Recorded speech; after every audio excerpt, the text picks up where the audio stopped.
So ayun guys, meron tayong checkin na AC. Ano to?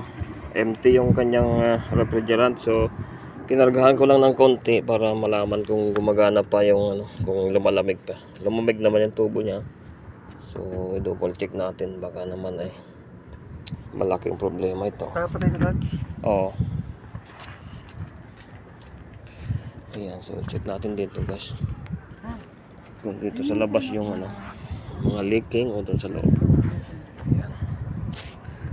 Wala naman tayong makitang indikasyon ng leaking dito. Saan ba bro? Sa remote o sa Sa remote o sa switch?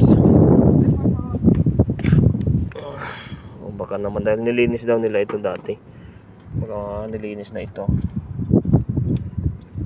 Ayan. Empty. Empty bro, empty. Walang karga eh. Kaya ito, baka nilinis nila to. Nalinis na yung leaking niya. Yung mga indikasyon siguro dito, baka nalinis na nila. So, i-double check lang natin. Pinapar. Malangis. Dalawa malangis. Palitan natin to. I-repair natin.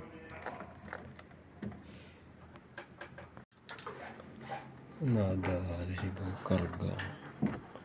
Ayun, naglulubo parang sipon oh. Ayan. Ito na. Yung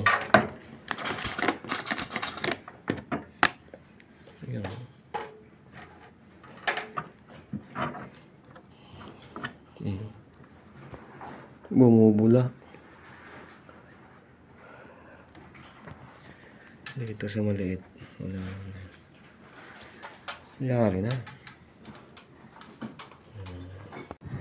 Ayan, so ayun mga karakmek, at nahanap natin yung kanyang leaking doon sa indoor unit sa fittings. So ngayon, at naghanap din tayo dito, wala tayong mahanap dito sa mga tubo-tubo dito. So ang problema lang doon guys ay maluwag yung kanyang fitting. So i-check muna natin bago natin kargahan. Baka naman hindi maganda yung pagkaka-flare. So yun, tutuloy natin. Baka hindi ko na mabidyuhan kung paano ko gawin, basta ayusin ko yon. Ayaw ko ng boy karga.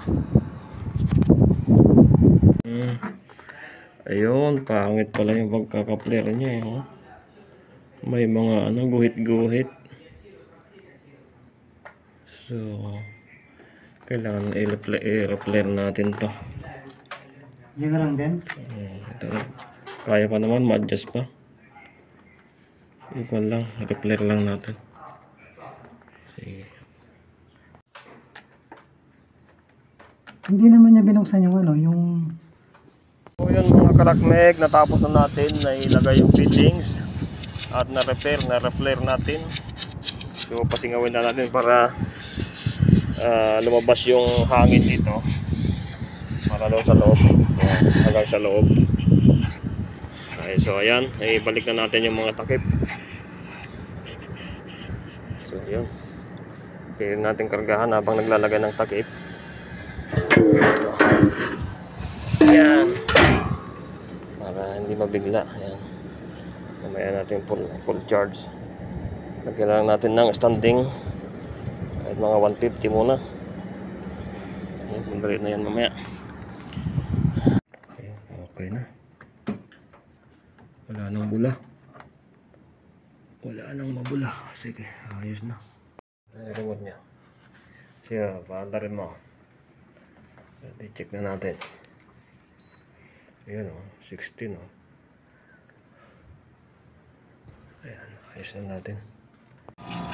Yun, so yun mga karakmek, dinapot na tayo ng gabi.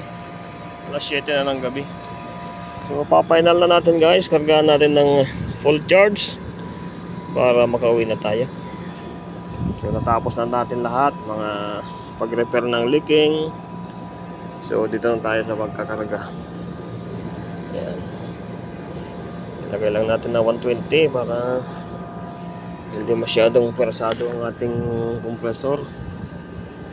So ang naging problema na nakita natin mga karakmeg ay yung kanyang flare ay hindi maganda. So kwan yun, ang problema ay installer error yun. So tayo ang naatasan na mag-check at sa atin napunta yung schedule. So ayaw ko naman yung kargahan ko lang, kaya ginawa natin ang paraan para magawa natin at magiging masaya yung ating mga customer. So yan na nga mga karakmek, nasa 125 na. So tama na to, malamig na yung tubo. Ayan. So happy na si Sarge dyan. Yan, so hanggang dito lang mga karakmek ang maikling video na ating ginawa ngayon. Thank you so much for watching.